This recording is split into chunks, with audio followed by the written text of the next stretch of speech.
This is the Honors Math 3, Unit 5, Section 1 notes. Graphically determining limits. So we just finished with simplifying rational expressions and solving rational equations. And in Unit 5, we're going to be graphing some rational functions. In order to do that, we want to know how certain graphs behave and what their heights are as we approach certain x values. So I have this notation at the top. And it's read as the limit of the function f of x as x approaches c, which is a constant, from the left-hand side. So when you have a negative here, we're approaching from the left-hand side because that's where our x values are negative, are on the left-hand side of our x-axis. So as I go from the left, we always represent that as a negative. If I'm going from the right, it's written as x approaches c plus, or c from the right-hand side. Then I have an overall or general limit. So the limit of the function f of x as x approaches c, or x approaches a certain value, is my limit overall. So if both of these first two are approaching the same height from both sides, then the limit will be able to be determined. If they're going opposite directions or they have different values for the limit, we might not be able to determine their limit. So I'm going to go down to this graph and it'll help us to understand what that notation means. We're going to start with these examples or these statements at the bottom, and we're going to figure out some of these limits. But we're going to start with the constant. We'll go back to the first one is as x approaches negative infinity. We'll go back to that one. So if I'm looking at the second one, it's read as the limit of f of x as x approaches negative 5. And I have a minus there, so that means I'm going from the left. So from the left of my graph, as I go to negative 5, the x value of negative 5, I want to see what I'm approaching. So as I go from the left, I'm going toward negative 5 from the left-hand side. And when I get to that x value, my height is positive 1. So my limit as x approaches negative 5 from the left is positive 1 for this function. But if I go from the right-hand side of my function, you'll see that as I get closer and closer to negative 5, I'm following a different path. I'm following this path from the right-hand side, and that leads me to this open point, or it's not a point, it's open circle. So, which means my limit is something different than if I go from the left-hand side. So as I go from the right-hand side, my limit is whatever my height is, which is negative 2. So from the right-hand side, as I go toward negative 5 as my x value, I approach the y value of negative 2. And then now, if I'm looking overall at my limit, not from the right and from the left, but from both, I want to determine what my limit is. And because these are going to two different values, there's no limit that exists. So if I'm going to from the left and from the right, they're going to two separate values. I have this jump here, which means they're not going to the same number, then you will say the limit does not exist. And in math terms, we write it as D and E in all capitals.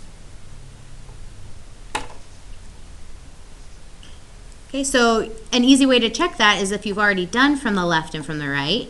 If it's not the same number, then your limit does not exist. So let's try 0 now. The limit of your function as x approaches 0 from the left would follow this track here. So as we approach 0, I don't get to x equals 0 until right here. Oh, you can't see that, sorry. I don't get to x equals 0 until my y value is positive 4. So as I'm going from the left, I get positive 4 for my height. As I'm going from the right-hand side, I'm going from the right to the left as I approach 0. And then I don't get to the x value of 0 until positive 4. Now you'll see that from both sides, my limit approaches the same exact number, positive 4. So that means my overall limit does exist. My overall limit as x approaches 0 is positive 4. Alexis Sandoval, please report to the counseling center. Alexis Sandoval, please report to the counseling center. So next, my limit as x approaches 2 from the left is going to positive 2. So if I go from the left and go to positive 2, I have to follow this track right here of my function. And that's approaching the y value, well, it's on the x-axis, so that means my y value of 0. So I follow this track right here, and then I hit 0. My limit as x approaches 2 from the right-hand side is following this track right here. And I'm going from the right to the x value of 2. And I hit the x-axis, so that's also 0. You'll see that from both sides, as whether I go from the left or from the right, they are approaching the same y value or the same height of 0. And when those two numbers match, we know our overall limit as x approaches 2 is 0. For positive 5, let's look at the x value of positive 5. So as I go from the left-hand side, you will follow this track from the left and go up. So as x approaches 5 from the left-hand side, well, this right here at positive 5 is a vertical asymptote. So we know that our function gets closer and closer and closer to that 5, but never actually hits, which means this function will go up forever and get closer and closer and closer, but never actually hit. So my height goes up forever, and that means my limit is going to positive infinity. And the same for as I go from the right-hand side, my function is getting closer and closer and closer to that 5, but never actually hits, and so these will be like fractional values, but my y value, or my height, is going to go down forever, so my limit is approaching negative infinity. So my overall limit, because these are going or have different values, or they're going in opposite directions, my overall limit as x approaches 5 does not exist because those two values don't match. Okay, now we'll talk about infinity. So as x approaches negative infinity means, well, as you go to negative infinity for your x value, what's happening to your y value? So negative infinity, as we know, is to the left forever. So if I follow this function to the left forever, we notice that I have a horizontal asymptote at positive 3. So this gets closer and closer and closer to that y value of positive 3. Even though we don't actually hit it, that is our limit that we are approaching. And on the right-hand side, as we go, x goes to positive infinity, this is going down forever. So my height here is going to be negative infinity. So my limit's going to go to negative infinity. I'm going to zoom in on those just in case you missed one of them, so that you have all of the answers to that first example. And then when you're ready, you can go ahead and flip to the other side.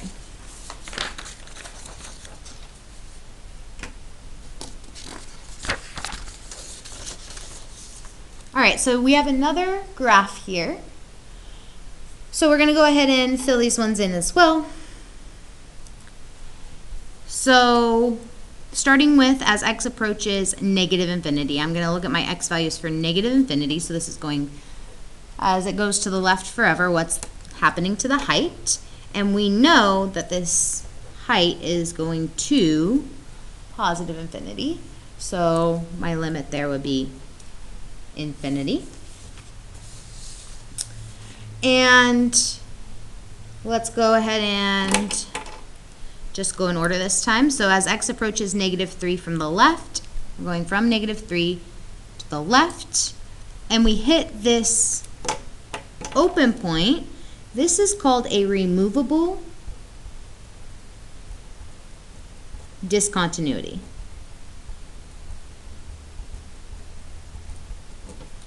We had another one of those on the other side. So if you're looking at the first page,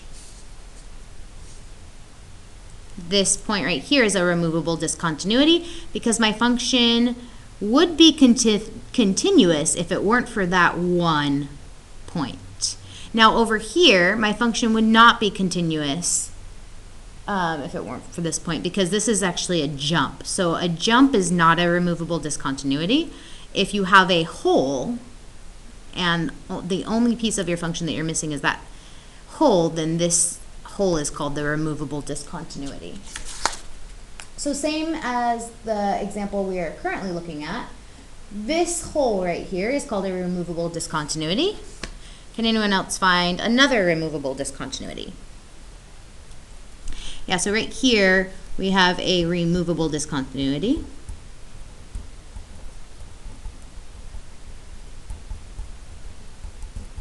But this open point is not a removable discontinuity because we have a jump right there, and so it's not continuous if I were to have a point there. It would be continuous if I were to have a point at either of these. Okay, so as I approach that removable discontinuity from the left for -3, then my y value is +2. If I approach -3 from the right-hand side, my y value is +2. And because those are the same, that means my overall limit does exist, which means as x approaches -3, my limit is 2, or my height is 2. For removable discontinuities, you will have a limit that exists.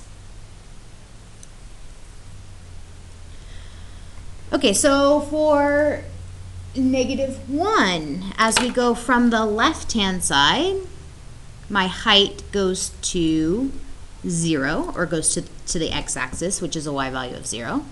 If I go from the right-hand side, my y value goes to a height of -3.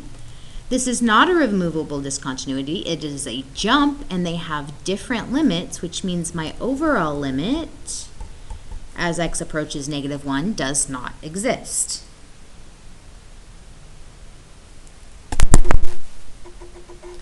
Okay, so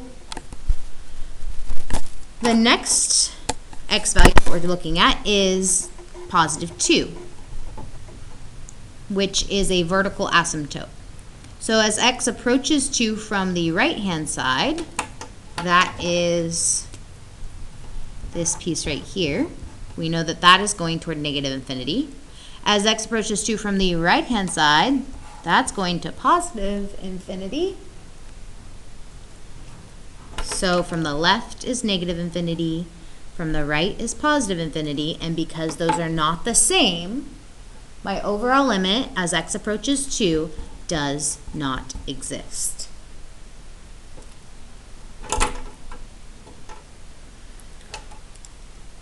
All right, the limit as x approaches 5 from the left, 5 from the right, and 5 overall. Let's go to 5. So from the left, we hit a removable discontinuity, which means our value is at a height of +2. From the right, as x approaches 2 from the right-hand side, we're approaching +2.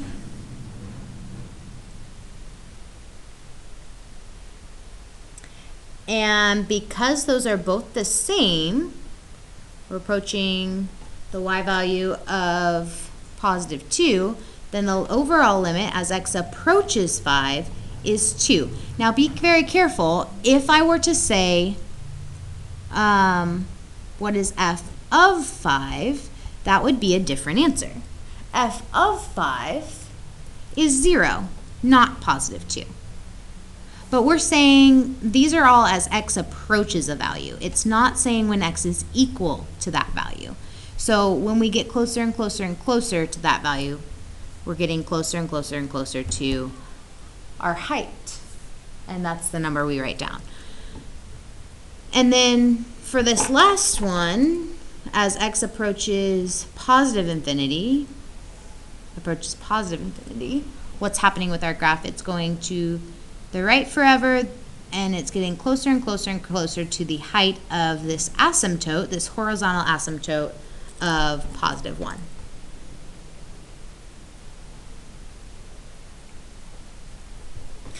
All right. So you can go ahead and try these bottom ones on your own.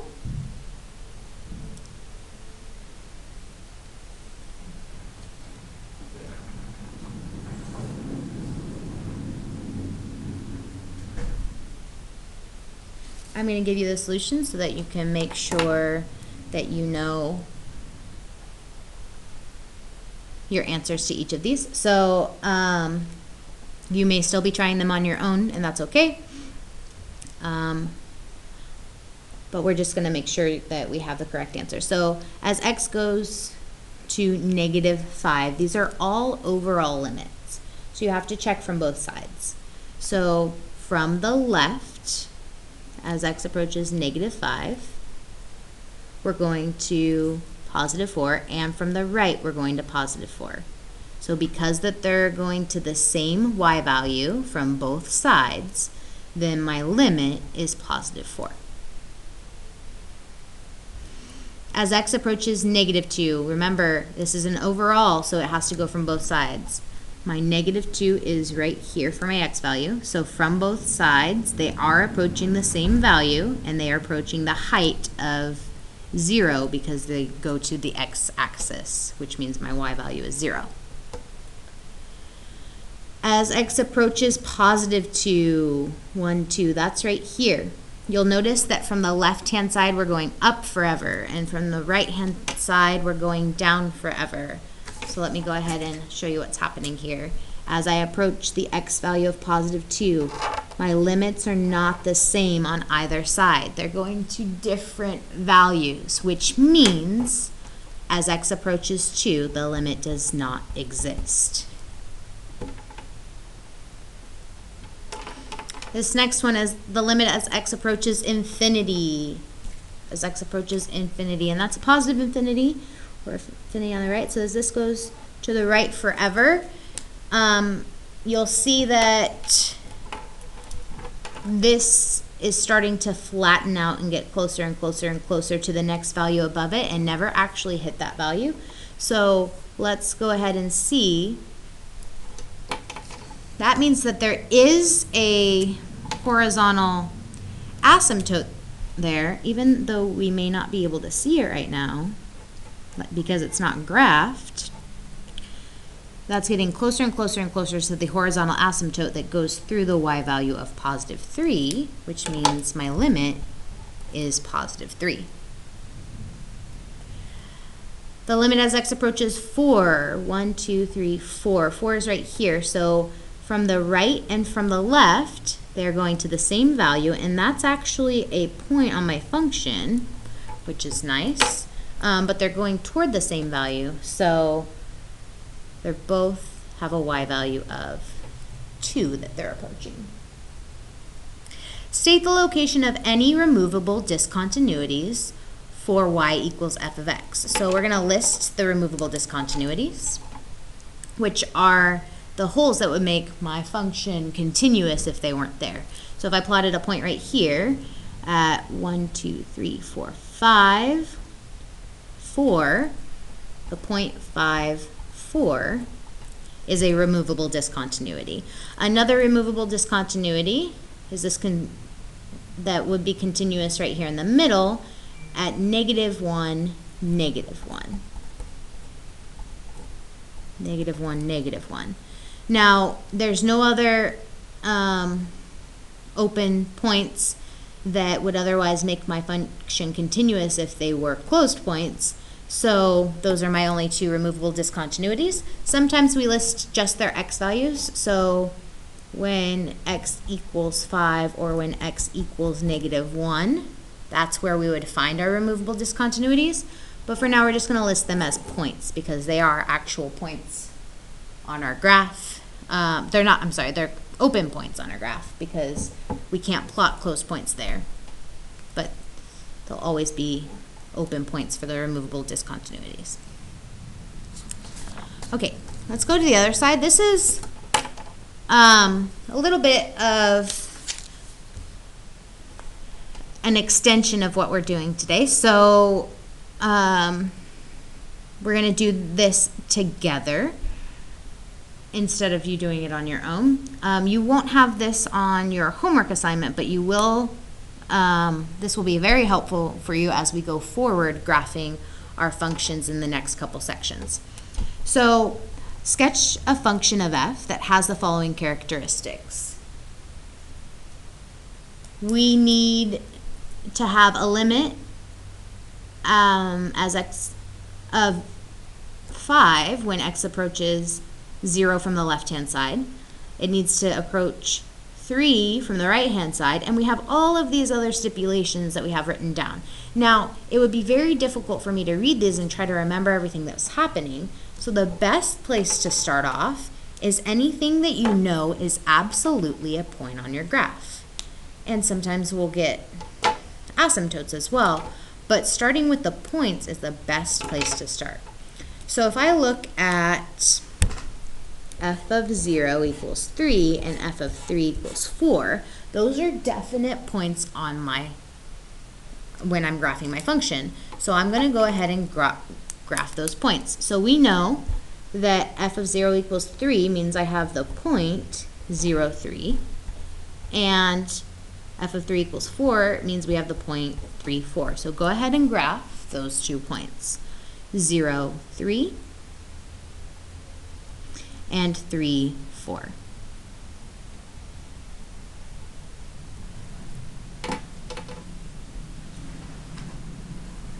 Okay, and then we want to kind of group together all of our numbers that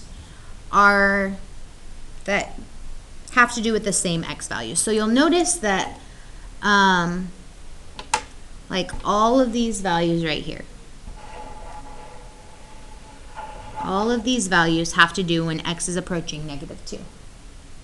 And then all of these values over here have to do when x is approaching 0.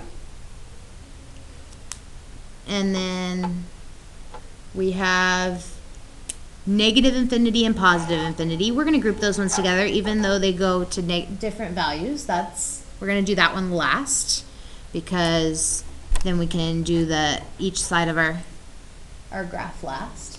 And then we just have one that's all by itself, which is the limit as x approaches 3. So let's take a look at the limit as x approaches 3 since it's all by itself right here. So I'm going to use a pencil instead of pen on these problems until we get to the end, and you can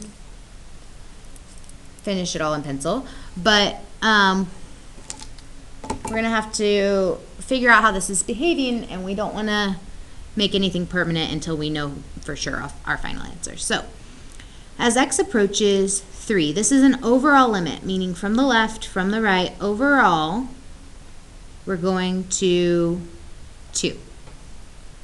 So as x approaches 3, which is my x value of 3, I get the y value of 2. Now, what would happen if I plotted a point here? It wouldn't pass my vertical line test, correct? So this would not be a function if there is a point plotted there. So that's why I'm using pencil, which means I'm going to put an open point right there. And if this is an overall limit, that means that it has to approach this y value from the left and from the right.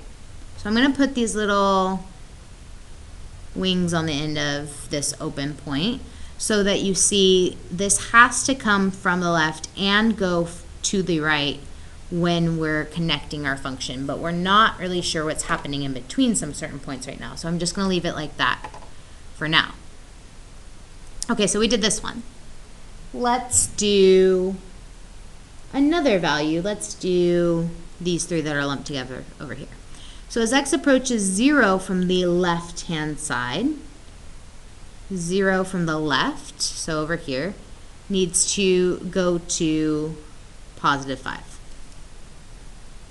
Now, we already have a point on x equals 0, so we need an open point if we're going to go to a different y value.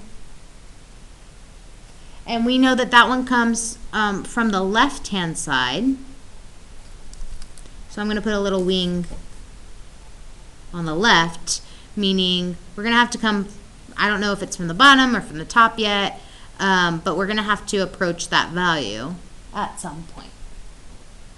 And then as x approaches 0 from the right-hand side, our y value or our height is positive 3. So this one's going to come from the right-hand side, so that needs a wing as well. So that comes from the left. As x goes to 0, we get 3. And from the right, we get 5. I'm sorry, from the right we get 3, and the left we get 5. Now, the limit as x approaches 0 overall does not exist because these are going to two different values and this is a jump. So we've done something right since the limit does not exist there. This is a jump, which means they can't be the same. All right, let's look at -2. That means we're going to have another jump somewhere because as x approaches -2, our limit does not exist, which means these don't go to the same value. So let's go to our x value of -2. As we approach this -2 from the left-hand side, our function is going to -infinity. And as we go from the right-hand side, it's going to positive infinity. So what that means is because they're going to negative and positive infinity, that means I have a vertical asymptote, because then I can show that from the right-hand side, we're going to positive infinity,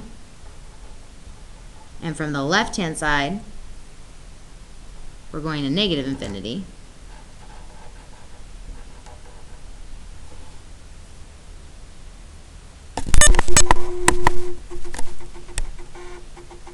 So make sure you get your left and your right correct. So I've done these two, and I've shown since they're going to different limits, then the limit overall does not exist. So the last one I have to do is my limit as x goes to positive infinity and to negative infinity. So first of all, my limit as x goes to positive infinity is -2. Now the only time we get a constant when we're as x approaches positive infinity is when I have a asymptote. And this is talking about a y value, so that means I have a horizontal asymptote. So,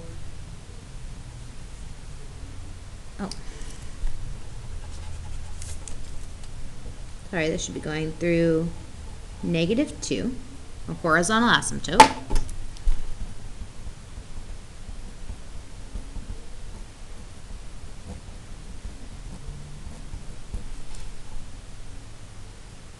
Okay, so if this side's getting closer and closer and closer to -2, so it's approaching -2, but it's going as we go to positive infinity, so it's always getting closer and closer to 2, but that means it'll never actually hit. That's why it's a horizontal asymptote. So I can draw this any way I want. I can have some turns and stuff because it just says sketch a function. I don't know the specific function, but if I want to draw it in the most simple way possible, I'm just going to show that I'm getting closer and closer and closer to +2, but never actually going to hit it. And then on the left-hand side, or going to negative infinity, my y value is going to positive infinity. So as x approaches negative infinity, y approaches positive infinity, which means I have something that's going up forever. Now I don't know if this is curved or if it's turning, but for now I'm just gonna draw it in and make sure that it's going to positive infinity on the left. But I don't know which way it's turning or if it's linear or what kind of value it has. So I'm just going to draw a simple to positive infinity. Now I'm going to fill everything else in. So I need to fill in all of this other information. So let's see.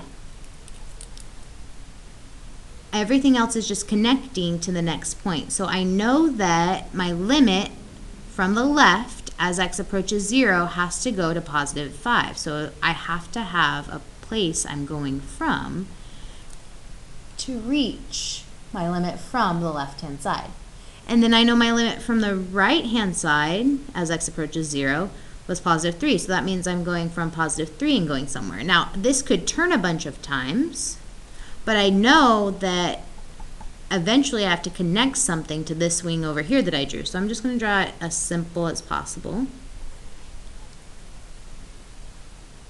And then everything else is finished because I don't have any left-hand side or right-hand side from this point up here. My removable discontinuity that I now figured out is a removable discontinuity because otherwise it would be continuous at x equals 3, is the point 3, 2. So this right here is a removable discontinuity.